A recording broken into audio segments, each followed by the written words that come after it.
মল্লযুদ্ধের মধ্যে জাতিকে অংশগ্রহণ করিয়ে জুলাই সনদের যে আইনি ভিত্তি সেটার বাস্তবায়নের ক্ষেত্রে কোনো বাধা সৃষ্টি করা যাবে না।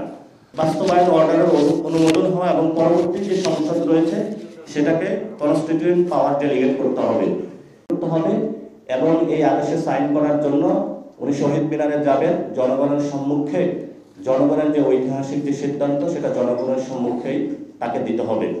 আমরা দ্বিতীয় একটি কথা বলেছিলাম যে অর্ডারের কাঠামোর অধীনেই একটি গণভোটের আয়োজন, কিন্তু গণভোট নিয়ে বাংলাদেশে অনেক তর্ক বিতর্ক চলছে, এটাকে আগে হবে নাকি পরে হবে। আমরা সেই তর্ক বিতর্ক যাব না।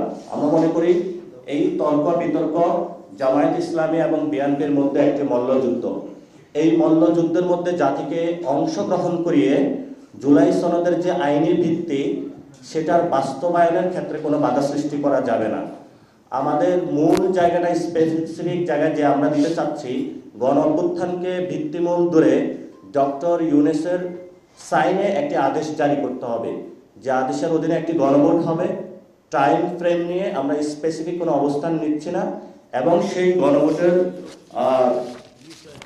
পরে বাস্তবায়ন অর্ডারের অনুমোদন হওয়া এবং পরবর্তী যে সংসদ রয়েছে সেটাকে কনস্টিটিউয়েন্ট পাওয়ার ডেলিগেট করতে হবে।